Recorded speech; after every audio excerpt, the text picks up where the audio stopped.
Let's do a deep dive into the New Orleans Saints. Nick Underhill, neworleans.football, joins us now. Nick, how's it going? How you living, sir? Fellas, I have no idea what damn day it is. I didn't know it was Tuesday. Didn't see You're the on phone camp time right now. Yeah, so I had no idea. But I'm here. I'm late. I'll run a lap when it's over. But, yeah, that's on me. That's on me. Hey, it is all good. We have certainly been in training camp where you don't know what day of the week it is, and sometimes you're 3 days off what day it actually is. So we're just glad that we got you here. All right, so I had a chance to go to practice last week and enjoyed that, had a lot of fun. But what's been the latest and greatest over the last 5 or 6 days, though, Nick? I mean, is it only like strictly been quarterback conversation for you, or what kind of stood out to you at Saints training camp before they head out west? Yeah, you caught him on a good day, man. That was probably one of the sharper days that we've seen. The last time we were out here, it was the scrimmage, and it's funny, and I guess it's rookie quarterback evaluation stuff. I mean, I think there were moments within the scrimmage that you could have said, this is the best Tyler Shough has looked, and then there were probably 4 or 5 moments where it was maybe some of the worst moments that he's had. Some of the decision making was really poor. He had the interception, but I think you go through it. We post the full practice footage on our website and kind of shoot it like, the coaches film wide angle so you can kind of see everything. And, I think there's 4 or 5 turnover worthy plays on there that he got lucky on that probably didn't get picked off. So it was a mixed bag. And I think that's probably what it's going to be, 10 days in. I do think that the maybe hope and optimism you have coming out of passing camp quickly gets a reality check. And, you're at the place now where I think it may be a little bit surprising if Spencer Rattler isn't the week 1 starter. We'll see in the preseason games. I mean, there's obviously still a lot of time left, but I think we are seeing just kind of the distance that it needs to go. And I think, ultimately for this coaching staff, I think they're going to be a team that wants to run the ball, play defense, be conservative, and not lose because of the quarterback. And I think right now there's one guy that fits that mold and another guy that has some work to do to get there. But I'm not rolling it out. We haven't seen like a real actual game yet. So there's still plenty of time, but I think that's where it exists right now. Nick, when do you see Kellen Moore kind of making the adjustment? Because for the first handful of days, they were as a 3 quarterback rotation with running with the ones. Now I know that Spencer has more reps total with the ones, but like when do you is a plan? Have y'all had any indication is the plan to still have 3 guys rotating in with the ones? Well, I think we saw Jake kind of get rotated out a little bit in that scrimmage practice. He got a lot of reps at the end, but none of them were against the first or second team offense.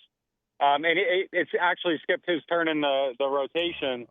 I think they'll give him the respect. They'll probably keep the door open until I'd say after this preseason game. I think we probably see it shift.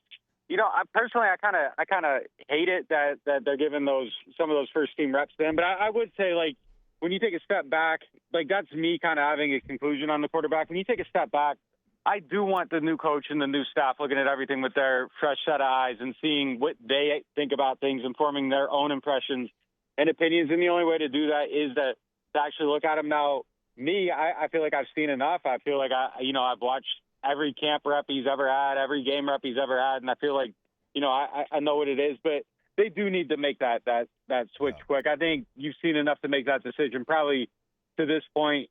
Today's the last day here in Metairie. I feel like this would even maybe be a natural, breaking point after today to kind of focus more on the other 2 going forward. But yeah, I think it needs to get there. And then, the sooner they can make the decision on who's going to be their early season starter, if their goal is to win as many games as possible and it isn't just, balancing, the quarterback development thing, I think it would make sense to maybe shift towards one there. I kind of hope they don't. I kind of want the whole season to be about, just kind of the future and developing these guys and get them to a place. But, we'll kind of see what their goals are as far as what the outcome of the season is for them. Everything Mickey said is pointed towards them trying to win as many games as possible. So it'll be interesting to see if they make a shift towards one of these guys sooner than later. Yeah, you and I were talking about it the other day, Nick. I mean, you can't waste days in training camp. You just can't. Like, those are precious days. And when you have two quarterbacks battling, you already feel like maybe you're a step behind because one guy is not getting all the reps. And certainly when you have three, and I was doing the NFL radio show there, and my host, Bruce Murray, he's like, I've done these for a long time. I've done Saints camp for as long as I can remember. I don't remember ever having three guys come sit down with us because it just doesn't happen across the league. And so, like, you know, that number has already been probably too big.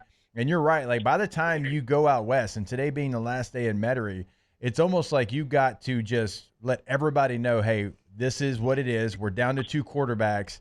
And I would say within the next, 6 to 8 days, maybe even if you don't announce a starter, just go out there and go with the same consistent guy with the ones, because, man, those other 10 guys, they need to hear that leadership voice, whoever that's going to be for game one.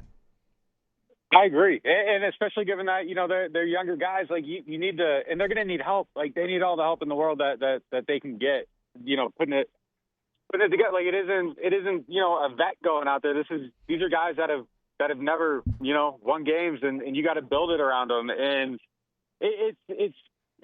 it's tough though, man, because, like, I don't want them to give up on Shough, but if your goal is to try to win, you know, the division. And again, that's what Mickey says it is.